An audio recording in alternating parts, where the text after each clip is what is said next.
ሰላም ጤና ይስጥልን የሀገር ውስጥና የባህር ማዶ ዜናዎቻችንን ቢዝነስን ጨምሮ ወደ እናንተ የሚደርሱበት ሰዓት ላይ ነው የምንገኘው። ከቻናል 1 ዜናውን እየመራው አብሬያችሁ ቆይታ ማደርገው ወይንሸት ዘውዴ ነኝ። አብረን እንቆይ። የቀድሞ የኢትዮጵያ እስልምና ጉዳዮች ጠቅላይ ምክር ቤት ፕሬዝዳንት ተቀዳሚ ሙፍቲ ሀጂ ዑመር ኢድሪስ አረፉም። ጠቅላይ ሚኒስትር አብይ አህመድን ጨምሮ የኢትዮጵያ ኦርቶዶክስ ተዋሕዶ ቤተክርስቲያንና ሌሎችም አካላት በተቀዳሚ ሙፍቲ ሀጂ ዑመር ኢድሪስ ህልፈት የተሰማቸውን ሀዘን ገልጸዋል። ዝርዝሩ የአማሩ ገብሩ ነው። የቀድሞው የኢትዮጵያ እስልምና ጉዳዮች ጠቅላይ ምክር ቤት ፕሬዝዳንት ተቀዳሚ ሙፍቲ ሀጂ ዑመር ኢድሪስ ህልፈትን ተከትሎ ከፍተኛ የሀገር መሪዎች፣ የሃይማኖት ተቋማትና ታዋቂ ሰዎች የተሰማቸውን ሀዘን እየገለጹ ነው። ጠቅላይ ሚኒስትር አብይ አህመድ ባስተላለፉት የሀዘን መግለጫ የተሰማቸውን ሀዘን በመግለጽ ሀጂ ዑመር በአመራር ዘመናቸው የተለያዩ ወገኖችን ወደ አንድነት እንዲመጡና የእስልምና ጉዳዮች ጠቅላይ ምክር ቤት በህግ እውቅና እንዲኖረው ያደረጉትን አስተዋጽኦ ሁሌም እናስታውሰዋለን ሲሉ ገልጸዋል። የኢትዮጵያ እስልምና ጉዳዮች ጠቅላይ ምክር ቤት በተመሳሳይ ሀገራችን ታላቅ አባት አጥታለች፣ ሀዘናችን መሪር ቢሆንም የአላህን ውሳኔ ከመቀበል ውጪ አማራጭ የለም ሲሉ የሀዘን መግለጫ መልእክቱን አስተላልፈዋል። የኢትዮጵያ ኦርቶዶክስ ተዋሕዶ ቤተክርስቲያን በበኩሏ ተቀዳሚ ሙፍቲ ሀጂ ዑመር ኢድሪስ የሰላም፣ የፍቅር፣ የአንድነት ተምሳሌት አባት ነበሩ ስትል ገልጻ በሁሉም ኢትዮጵያውያን ዘንድ የተወደዱና የተከበሩ አባት ነበሩ ብላለች። ለመላው የእምነቱ ተከታዮችና ኢትዮጵያውያን መጽናናትንም ተመኝታለች። የአዲስ አበባ ከተማ ከንቲባ አዳነች አቤቤ፣ ምክትል ጠቅላይ ሚኒስትር ተመስገን ጥሩነህና የክልል ርዕሳነ መስተዳድሮችም የሀዘን መግለጫ መልእክታቸውን አስተላልፈዋል። ከከፍተኛ የፖለቲካ አመራሮችና ከእምነት ተቋማት ባለፈ ታዋቂ የኪነ ጥበብ ሰዎችም በተመሳሳይ የተሰማቸውን ሀዘን ገልጸዋል። በማዳበሪያ አቅርቦት ላይ የሚደረገው ቁጥጥር ከግብርና ሚኒስቴር ወደ ጠቅላይ ሚኒስትር ጽሕፈት ቤት መዛወሩ ተገለጸ። ውሳኔው የተላለፈው ከቅርብ ጊዜ ወዲህ የገባውን ደረጃውን ያልጠበቀ ማዳበሪያን ተከትሎ ወሳኝ በሆነው የግብርና ግብዓት አቅርቦት ላይ ቀጥተኛና ወሳኝ ቁጥጥር መወሰዱ አስፈላጊ ሆኖ በመገኘቱ መሆኑን አስታውቋል። አናውል ተስፋ ተጨማሪ አለው። በዚህ አዲስ የተጠናከረ አመራር የጠቅላይ ሚኒስትር ጽሕፈት ቤት የሀገሪቱ ዋነኛ የግብርና ግብዓት አቅራቢ የሆነውን የኢትዮጵያ የግብርና ስራዎች ኮርፖሬሽን ስራዎችን በበላይነት ይመራል። ይህንን ተከትሎ የኢትዮጵያ የግብርና ስራዎች ኮርፖሬሽን እና የኢትዮጵያ የባህርና ትራንስፖርት ሎጂስቲክ አገልግሎት ከፍተኛ ስራ አስፈጻሚዎች እንዲሁም የቦርድ ሰብሳቢዎች ሙሉ ለሙሉ ተቀይረዋል። ባለፈው ጊዜያት ማዳበሪያ ወደ ሀገር ውስጥ መግባቱን የሚቆጣጠረው የኢትዮጵያ የግብርና ስራዎች ኮርፖሬሽን ቦርድ ሊቀመንበር የግብርና ሚኒስትር የነበረ ሲሆን ሌሎችም ማለትም የገንዘብ ሚኒስትር፣ የኢትዮጵያ ብሔራዊ ባንክ፣ የኢትዮጵያ ንግድ ባንክ የመሳሰሉት ቁልፍ ባለድርሻ አካላት ብቻ ነበሩ። ይሁን እንጂ በቅርብ ጊዜያት ማዳበሪያ የጫኑ መርከቦች ጅቡቲ ከደረሱ በኋላ ጠቅላይ ሚኒስትሩ የካቢኔያቸው ኃላፊ ቦርዱን በቀጥታ እንዲመሩ ሾመዋል። በአዲስ መዋቅር የጠቅላይ ሚኒስትር ጽሕፈት ቤት ኃላፊና የካቢኔ ጉዳዮች ሚኒስትር የሆኑት ወይዘሮ ዓለምፀሐይ ጳውሎስ የዳይሬክተሮች ቦርድ ሰብሳቢ ሆነዋል። ጽሕፈት ቤቱ ማዳበሪያን በጥልቀትና በግልጽ ለመመርመር ልዩ ከፍተኛ ደረጃ ኮሚቴ ማቋቋሙን ገልጿል። ባህላዊ ወጌሻን ከዘመናዊ ሕክምና ጋር አጣምሮ መስራት እንደሚገባ የኢትዮጵያ አጥንት ሕክምና ብሔራዊ ማህበር አስታወቀም።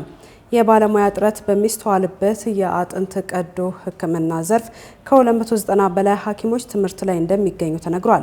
የኢትዮጵያ አጥንትና የአደጋ ሕክምና ስፔሻሊስቶች ብሔራዊ ማህበር እንዳስታወቀው ሰዎች በተለያየ ምክንያት ለሚገጥማቸው የአጥንት ስብራትና አካላዊ ጉዳት ሕክምና እየሰጡ የሚገኙ ባለሙያዎች 695 ብቻ ናቸው። ይህንኑ የባለሙያዎች እጥረት ለማቃለል የሚያስችል የስፔሻላይዜሽን ትምህርት በሀገር ውስጥ እየተሰጠ ይገኛል ብሏል።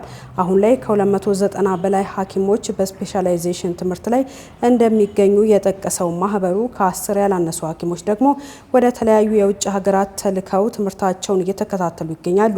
የማህበሩ ፕሬዝዳንት ዶክተር ኤፍሬም ገብረሃና የአጥንት ቀዶ ሕክምና አገልግሎት አሰጣጥ ከህዝብ ቁጥሩ አንጻር እጅግ አናሳ መሆኑን በመግለጽ በበቂ ሁኔታ ተደራሽ ለማድረግ ማዕከላትን በማስፋት ዘመናዊ የአጥንት ቀዶ ሕክምና አገልግሎት ለመስጠት በመስራት ላይ እንደሚገኙም አብራርተዋል። የአፍሪካ ልማት ባንክ በኢትዮጵያ የመሰረተ ልማት ስራዎች ላይ መዋለ ንዋይ ፈሰስ እንደሚያደርግ አስታወቀ። የባንኩ ፕሬዝዳንት ዶክተር ሲዲ ኦልድታህ ባንኩ በበጀት ድጋፍ በግብርናና በመሰረተ ልማት በተለይም ለቀጠናዊ ውህደት ወሳኝ ለሆነው የአየር ትራንስፖርት መሰረተ ልማት ድጋፍ ለማድረግ ያለውን ዝግጁነት አረጋግጠዋል። የገንዘብ ሚኒስትር አህመድ ሺዴ ከዓለም ባንክና ከዓለም ከአይኤምኤፍ ዓመታዊ ጉባኤ ጎን ለጎን ከባንኩ ፕሬዝዳንት ጋር ተወያይተዋል። ልማት ባንኩ ዋና መሪ አመቻችና ገንዘብ አቅራቢ በመሆን ቁልፍ ሚና እየተጫወተ ስለሚገኝበት አዲሱ የቢሾፍቱ አየር ማረፊያ ፕሮጀክትን የተመለከቱ መረጃዎችም በውይይቱ ውስጥ ተካተዋል ሲል ሚኒስቴሩ በማህበራዊ ትስስር ገጹ ገልጿል። ኢትዮጵያ በአህጉራዊ የነፃ ንግድ ቀጠና በመታገዝ ምርቶቿን ለአፍሪካ ገበያ ማቅረብ መጀመሯ አህጉራዊ የገበያ መዳረሻዎችን በማስፋት የኢኮኖሚ ዲፕሎማሲን ለማጠናከር ጉልህ ፋይዳ እንዳለው ተገለጸም። የሀገር ውስጥ አምራቾች በስምምነቱ በመታገዝ ምርታቸውን በጥራት ለገበያ ለማቅረብ ተወዳዳሪነታቸውን ማጉላት እንደሚጠበቅባቸው ተጠቁሟል። አማሩ ገብሩ ተጨማሪ አለው። በኢትዮጵያ የኢኮኖሚክስ ባለሙያዎች ማህበር የሰው ሀብት ልማትና የገበያ ጥናት ተመራማሪ ዶክተር ሞላ አለማየሁ የህዝብ ቁጥራቸው ከፍተኛ የሆኑ ሀገራት የተሻለ የገበያ እድል አላቸው ብለዋል። በዚህ እድል ለመጠቀም ከጎረቤት ሀገራት ጋር ኢኮኖሚያዊ ትስስር መፍጠር ዘርፈ ብዙ ጠቀሜታ እንዳለው ማብራርተው የተፈጠረው እድል የገበያ ተደራሽነትን ለማስፋትና ምርትን በብዛት ለማቅረብ አይነተኛ ሚና እንዳለው ጠቁመዋል። አምራቾች በፍላጎት ላይ የተመሰረተ ምርት እንዲያቀርቡ ያስችላቸዋል ይላሉ። በተጨማሪም ከተለያዩ ሀገራት ጋር የገበያ ስርዓት ልምድ ልውውጥ ለማድረግ የእውቀትና የቴክኖሎጂ ሽግግር ለመፍጠር የኢኮኖሚ ስርዓቱን ለማቀናጀት ጉልህ አስተዋጽኦ እንዳለው አንስተዋል። በኢትዮጵያ የኢኮኖሚክስ ባለሙያዎች ማህበር የንግድና ኢንዱስትሪ ልማት ቡድን መሪና ተመራማሪ ዶክተር መዚድ ናስር በበኩላቸው የአፍሪካ አህጉራዊ ነጻ የንግድ ቀጠና አባል ሀገራት በታሪፍ ስምምነት እንዲገበያዩ እድል የሚፈጥር ነው። በተጨማሪም የግሉን ዘርፍ ተሳትፎ በማጉላት ለሀገር ውስጥ አምራቾች አማራጭ የገበያ እድልና ትስስርን ለመፍጠር የተለያዩ ምርቶችን በተመጣጣኝ ዋጋ ወደ ሀገር ውስጥ ለማስገባት አይነተኛ ሚና እንዳለው ተናግረዋል። ዓለም አቀፉ የንግድ ስርዓት በኢኮኖሚ ዲፕሎማሲ ላይ የተመሰረተ በመሆኑ ስምምነቱ ተግባራዊ መደረጉ የኢኮኖሚ ዲፕሎማሲ ለማጠናከር እንደሚያግዝ ገልጸዋል ሲል የኢዜአ ዘገባ ያመለክታል። የቅዱስ ዮሴፍ ትምህርት ቤት በ2017 የትምህርት ዘመን በብሔራዊ የዩኒቨርሲቲ መግቢያ ፈተና የላቀ ውጤት ላስመዘገቡ ተማሪዎች የማበረታቻ እውቅናና ሽልማት ተበርክቶላቸዋል። አናውል ተስፋ ዝርዝሩ እንደሚከተለው አዘጋጅቶታል። ቅዱስ ዮሴፍ ትምህርት ቤት በ2017 ዓ.ም የትምህርት ዘመን ለብሔራዊ ፈተና ካስቀመጣቸው 190 የ12ኛ ክፍል ተማሪዎች መካከል 98.9 በመቶ የሚሆኑት ከፍተኛ ውጤት በማምጣት ወደ ዩኒቨርሲቲ ማስገባት ችሏል። እንደ ሀገርም ከፍተኛ ስኬትን አስመዝግቧል። አዘጋጅተን ካስፈተናቸው 190 ተማሪዎች 2 ተማሪዎች ብቻ ናቸው በሬሜዲያል የሚያልፉት። ሌላው ግን ጥሩ ውጤት በማስመዝገብ ወደ ዩኒቨርሲቲ የሚያልፉ ናቸው። ስለዚህ ከ190 ተማሪዎች 88ቱ ከ500 በላይ ያመጡ፣ አንደኛውም ደግሞ የላቀውን ውጤት ያገኘው የፍታሄ በጎሰው ይባላል። ውጤቱም 573 ነው።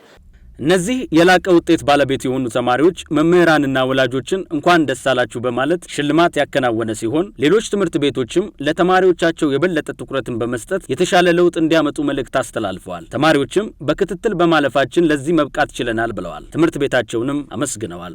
የተለያዩ ኮርሶችና ትምህርቶች ያስተማሩ፣ ጥያቄዎች፣ ፈተናዎችና አሳይመንቶችም እየሰጡን በዚህ ሁኔታ እየረዱን በዛውም ከጀርባም እያበረታቱን ሞራላችንንም እያገዙና የረዱን እዚህ ቦታ እንድንደርስ ረድተውናል። ክረምታችንን ኦልሞስት እዚህ ሁሉን ጊዜውን እዚህ ነው የጨረስነው በየቀኑ እየመጣን። ከዛም በተጨማሪ ደግሞ ቅዳሜ ሁሌ የትዊተር ፕሮግራም ነበር። ጥናት ስኬጁሎችን እያወጣልን ጥናት ጊዜዎችን እየሰጠን ለዚህ አብቅቶናልና ትምህርት ቤቱን እጅግ አድርጌ ለማመስገን እፈልጋለሁ ለዚህ አጋጣሚ።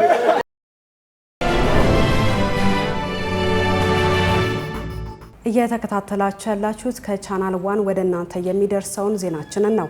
አሁን ደግሞ ከውጭ ምንጭ ወዳገኘናቸው መረጃዎቻችን አልፋለን። የጥርስ ብሩሻችን ከ1 እስከ 12 ሚሊዮን ባክቴሪያና ፈንገሶችን ሊይዝ እንደሚችል ባለሙያዎች ይናገራሉ። ታዲያ እነዚህ ተዋሲያን ምንጭ ምንድን ነው? ለዚህ ዝርዝር ዘገባ ሄሮዳይ ንጉሴ።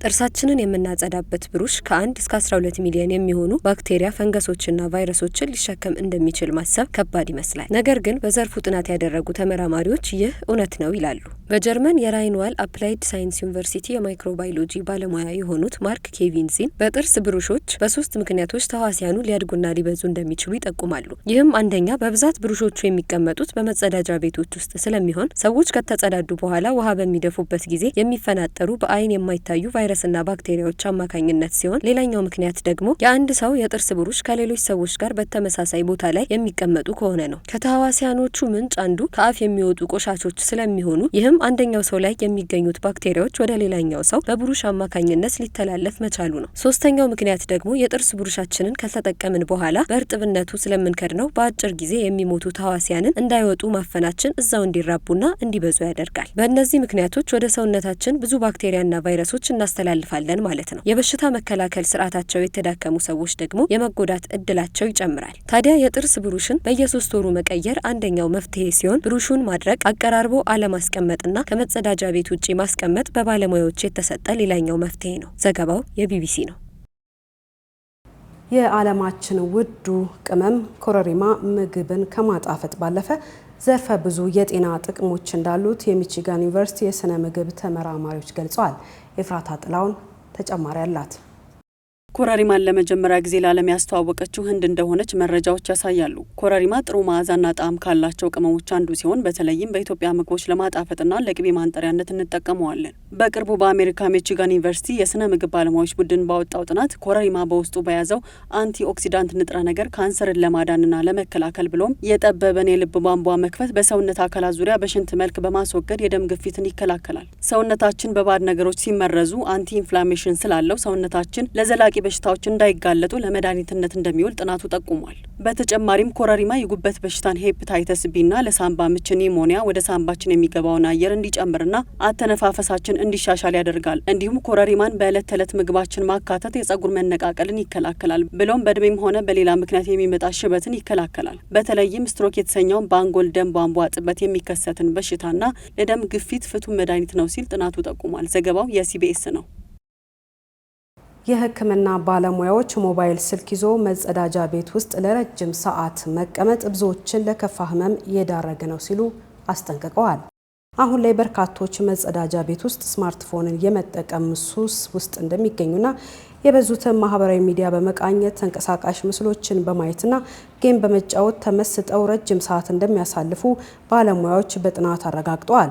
በቅርቡ በወጣ ጥናት እንደሚያመላክተው ለ5 ደቂቃ ያህል የሞባይል ስልክ ይዞ መጸዳጃ ቤት ውስጥ መቀመጥ የፊንጢጣ ኪንታሮት ተጋላጭነትን በ46 በመቶ እንደሚጨምር በሳይንቲስቶቹ ተረጋግጧል። ሰዎች ረጅም ሰዓት መጸዳጃ ቤት ሲቀመጡ ተገቢ ያልሆነ ማማጥ እንዲኖር እናም አይነ ምድር ወደ አንጀት እንዲመለስ ደም ስሮች እንዲወጣጠሩ እንዲሁም ለፊንጢጣ ኪንታሮት ተጋላጭ ያደርጋቸዋልም ተብሏል። ይህ አይነቱ ልማድ በርካቶችን ለሆድ ድርቀት በሽታ ያጋለጠ ስለመሆኑም ተጠቁሟል። የሕክምና ባለሙያዎቹ አይነ ምድር ሳይመጣም ወደ መጸዳጃ ቤት ባለመሄድ እናም ከ15 ደቂቃ በላይ ባለመቆየት ይህን መሰል የጤና ችግሮችን መከላከል እንደሚቻል መምከራቸውን ኒው ሳይንቲስት ዘግቧል።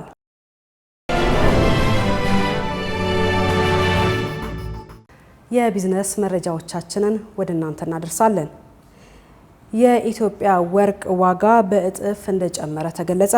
ከአንድ ወር በፊት የ1 ግራም ወርቅ ዋጋ ከ18500 እስከ 19000 ነበረ ሲሆን ከባለፈው ተመሳሳይ ዓመት ጋር ሲነጻጸር ከእጥፍ በላይ መጨመሩ ተገልጿል። ለእነዚህና ለሌሎች የቢዝነስ መረጃ መሀሌት ደመላሽ። በኢትዮጵያ ገበያ ከወር በፊት 1 ግራም ወርቅ ከ18000 እስከ 19000 ብር ሲሸጥ የነበረ ሲሆን ይህ ገበያ ከዓመት በፊት ከነበረው ጋር ሲነጻጸር በእጥፍ እንደጨመረ ተገልጿል። በዓለም አቀፍ ገበያ የአንድ ወቄት ወርቅ ዋጋ እንደ አውሮፓውያን አቆጣጠር በጥቅምት 2020 ከነበረበት 18885 ዶላር በዚህ ወር ወደ 4250 ዶላር ከፍ ብሏል። እንደ ስፑትኒክ ዘገባ ከሆነ ኢትዮጵያ ውስጥ ያለው የወርቅ ዋጋ ባለፉት 5 ዓመታት በግምት 800 በመቶ ጨምሯል። ይህም ከዓለም አቀፉ የዶላር ጭማሪዎችን በእጅጉ ይበልጣል ተብሏል። ሌላኛው መረጃችን ወጋገን ባንክ የተፈራረመውን አዲስ ስምምነት ይመለከታል። በኢትዮጵያ ግንባር ቀደምት ከሆኑት የግል ፋይናንስ ተቋማት መካከል አንዱ የሆነው ወጋገን ባንክና የዓለም መሪ የዲጂታል ክፍያዎች ኩባንያ የሆነው ቪዛ ዓለም አቀፍ የካርድ ባንኪንግና አገልግሎቶችን ለማሻሻልና የባንኩን ዓለም አቀፍ የክፍያ ስምምነት ለማስፋት ያለመ የ5 ዓመት ስትራቴጂካዊ ስምምነት አድርገዋል። የተደረገው ይህ የአጋርነት ስምምነት በወጋገን ባንክ ለደንበኞች በሚሰጡት የዓለም አቀፍ ቪዛ ካርዶች ብዛትና በካርድ ባለቤቶች በሚደረጉ የውጭ ምንዛሪ ግብይቶች መጠን ላይ ተመስርቶ ለወጋገን ባንክ የተለያዩ ጥቅሞችን የሚያስገኝ ነው ተብሏል። በሽርክናው የሚሰጠው የዓለም አቀፍ ቪዛ ካርድ ደንበኞች በመላው ዓለም በኤቲኤምና በፖስት ማሽኖች ላይ ግብይት እንዲፈጽሙ እንዲሁም እንከን የለሽ የመስመር ላይ ክፍያዎችንና የኢኮሜርስ ግብይቶችን እንዲያከናውኑ ያስችላል ተብሏል። መረጃው የካፒታል ጋዜጣ ነው። መረጃዎቻችን እንደቀጠሉ ናቸው። BYD ከ115,000 በላይ የኤሌክትሪክ መኪናዎች ላይ ማሻሻያ እንደሚያስፈልጋቸው ገለጸ። ኩባንያው ይህን የገለጸው በዲዛይንና በባትሪ ተከላ ችግር ምክንያት ከ115,000 በላይ መኪኖችን ለማሻሻያ ወደ ማምረቻ እንዲመለሱ በመጠየቁ ነው። ይህ ችግር የተገኘባቸው ከ2015 እስከ 2017 የተመረቱ ከ44,000 በላይ የታንግና ከ2021 እስከ 2022 የተመሰረቱ ከ71,000 በላይ የዩዋን ፕሮ ሞዴሎች ላይ መሆኑ ተገልጿል። በዩዋን ፕሮ ሞዴሎች ላይ ያጋጠመው ችግር ባትሪውን ከውሃው እንዲሁም ሌሎች ቆሻሻዎችን ለመሸፈን የተገጠመው መከላከያ በአግባቡ አለመጥበቁ እንደሆነም የተጠቆመ ሲሆን ይህም ውሃ ወይም ሌሎች ነገሮች ወደ ኤሌክትሪካል ሲስተሙ እንዲገቡና ተግባሩን ሊረብሹ ይችላል ተብሏል። ኩባንያው በተደጋጋሚ በምርቶቹ ላይ የማሻሻያ ጥሪ ቢያቀርብም ይህኛው ከስካሁኖቹ በመጠን ከፍ ማለቱ ተገልጿል። በዓለማችን ግዙፉ የታዳሽ ኃይል ተጠቃሚ መኪኖች አምራች ኩባንያ በደቡብ አፍሪካ ከ200 እስከ 300 የሚሆኑ የኤሌክትሪክ መኪና መሙያ ጣቢያዎችን ሊያቋቁም መሆኑም የሚታወስ ነው። መረጃው የሮይተርስና የአፍሪካን ቢዝነስ ኢንሳይደር ነው። የዕለቱን የመጨረሻውን የቢዝነስ መረጃችን እናጋራችሁ። አሊኮ ዳንጎቴ የናይጄሪያ ዜጎች ኢኮኖሚውን ለማጠናከርና ስራ ለመፍጠር የሀገር ውስጥ ምርቶቹን እንዲገዙ አሳሰቡ። የናይጄሪያው ቢሊየነርና የኢንዱስትሪ ሰው ዜጎች ራሳቸውን የቻለ ኢኮኖሚ ለመገንባትና የስራ ዕድል ለመፍጠር እንደ አንድ መንገድ በናይጄሪያ የተሰሩ ምርቶችን ቅድሚያ እንዲሰጡ ጥሪ አቅርበዋል። ግዙፉ የንግድ ኮርፖሬታቸው ሲሚንቶ፣ ስኳር፣ ጨውና ነዳጅ ማጣሪያን የሚያጠቃልለው ዳንጎቴ ናይጄሪያ በውጪ በሚገቡ ምርቶች ላይ ያላትን ጥገኝነት ለመቀነስ የሀገር ውስጥ ምርትን ለረጅም ጊዜ ሲደግፉም ቆይተዋል። መረጃው የስፑትኒክ ኒውስ ነው። ለሰዓቱ የያዝናቸው መረጃዎቻችንን ከቻናል ዋን ወደ እናንተ ስናደርስ ቆይታ አድርገናል። ስለ አብሮነታችሁ እናመሰግናለን። ዜናውን ወደ እናንተ እያደረስኩ አብሬያችሁ ቆይታ ያደረኩት ወይንሸት ዘውዴ ነኝ። መልካም ጊዜ ተመኘው።